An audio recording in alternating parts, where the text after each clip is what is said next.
So, today we are drawing two types of lean bodies. One that is your regular steroid-filled Marvel-dated anime high school protagonist, and the other one, someone that looks a little bit closer to reality. We will use one anatomical blueprint and we will look into how we can change body perception with a surface detail. And to do that, we will follow a simple 4-step system that I often use when I try to learn new body type or new proportions or style, which is references, mannekization, muscle mapping, and detail. Step 1. References. For this body type, I used pages from the manga Chainsaw Man, as Denju represents this body type well, and also pages from Ryan Otley's Spider-Man. Whenever I collect references for my studies, I tend to divide them into two groups. One that is going to be set for anatomy, and second is going to be for style and simplification. Having a good base is literally half of the success, because you will set up your proportions from the get-go. And if you screw up, you'll waste less time than some guy that taught animal science degree will be actually useful in life.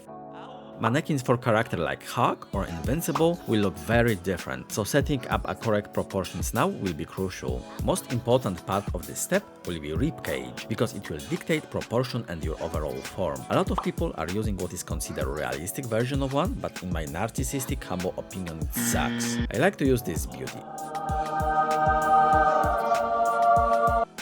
And that is for the following reasons. It has very clear sides that are easy to place in perspective, this shape is much easier to manipulate and change proportions between different kind of characters, and it's not an egg flying in space.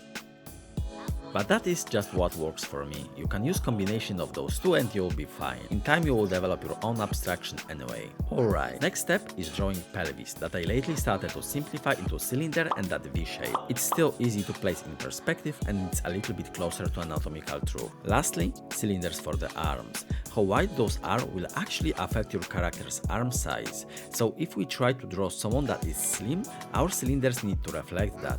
Also, a bonus information, I'm using only one brush for this whole thing and you can find my whole set in the description below. Step 3 is mapping muscles around our skeleton. Unfortunately, there is no shortcut to this step other than learning how to draw those. Your best friends are going to be Anatomy Atlas or a good drawing book, preferably both. At this point, I'm trying to follow my anatomy reference as closely as possible without doing any stylization. Good habit is to have a cork board next to your working station with all of the anatomical references that you'll be reusing, pinned and ready for your drawing sessions. Also, I have a simple anatomy speedrun in my last video. Watch first 3.5 minutes to familiarize yourself with the muscle placement if you are interested in that topic. So, I begin here with deltoids using weird triangle for its shape. Note that it will start at the top of the clavicle and it will insert itself at the 1/3 of the arm. Next step is pectoralis, that will start at the clavicles at top, go down to the half of your rib cage and insert itself under deltoid on the arm. Then I will draw a simple arm with biceps and triceps. Good thing to remember is that around 70% of mass of upper arm will be tricep real estate. Drawing big bulging biceps will often result in your drawings looking weird. Yeah, I'm looking at you, Ryan. What the f? Now I add the latissimos that will basically follow shape of our rib cage, indicate placement for the abs, finish with our neck muscles and also add those lines for serratus and obliques. And other thing that is actually important about learning anatomy, that learning muscle names is not as important as people try to make it out, and more important is actually learning its function, because function will translate to form, and learning Latin muscle names it's for nerds anyway. Okay. Our last step is going to be detail and simplification. I will use two very basic techniques. One, it's going to be just a solid line, but we will place it in a way that indicates insertion or change of a form. Second one is very secret, epic, magical, hidden by generations of manga artists forgotten hatching technique cheat thing. Well, not that secret and epic, but still cool. We'll be using this as a two-line combo that indicates a little folding or blurring of the form. I actually learned this like a week ago when I was studying Chainsaw Man art style. So let's start with regular guy body. At that stage, I like to start with an outline. I will use softer and more curvier lines to show lack of muscle definition. So exactly like my mirror. Then I will draw two C-lines to show borders of our chest. Next step is finishing outline of the ribs and abs, and at this point we basically trace our own drawing. Lastly, I will make soft curvy lines to show the neck. And I will also draw abstraction of the hands, and I call this abstraction because this is definitely not how the hands look like.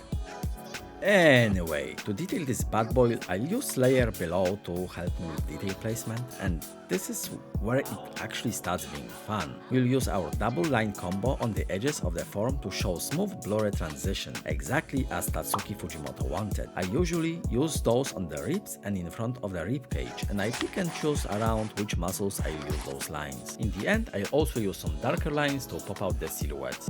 Alright, lastly we will need to give some love to our superhero.